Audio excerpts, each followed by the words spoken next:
ഞാൻ ഈ അടുത്തെ ഒരു ഇൻസ്റ്റാഗ്രാം ഇൻഫ്ലുവൻസറിന്റെ ഒരു ഡയറ്റ് പ്ലാൻ കണ്ടാണ്. 150-180 ബഡ്ജറ്റിന്റെ ഉള്ളിൽ നമ്മൾ പ്രോട്ടീൻ ഡേ കംപ്ലീറ്റ് ആക്കാൻ പറ്റുന്ന ഒരു ഈസി ഡയറ്റ് പ്ലാൻ അങ്ങനെ പറയുന്നത്.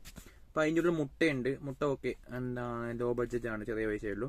പിന്നെ ചെറുപയർ, പിന്നെ ഓരോ കടല, അങ്ങനെയൊക്കെ. പിന്നെ സോയാ ചങ്ക്സ്, പിന്നീട് ചിക്കൻ 100 ഗ്രാം കഴിച്ചാൽ 24 ഗ്രാം പ്രോട്ടീൻ കിട്ടും.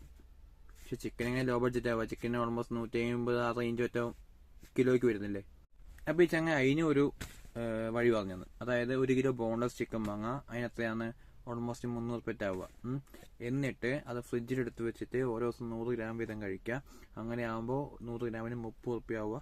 ഇതൊക്കെ നടക്കുന്ന കാര്യമാണ്. അതായത് ഒരു ഫാമിലി ഒക്കെ ആയി താമസിക്കുന്ന സമയത്ത് നമ്മൾ മാത്രം ചിക്കൻ കഴിക്കുന്നു, ബാക്കി ആർക്കും കൊടുക്കുന്നില്ല. ഇപ്പോ നാളെ എന്റെ വീട്ടിൽ അപ്പോ എന്തെങ്കിലും ഉണ്ടാക്കുന്നു വിചാരിക്കും, അമ്മ നേരെ ചിക്കൻ എടുക്കും, ചിക്കൻ കറി ഉണ്ടാക്കുന്നു രാവിലത്തേക്ക്.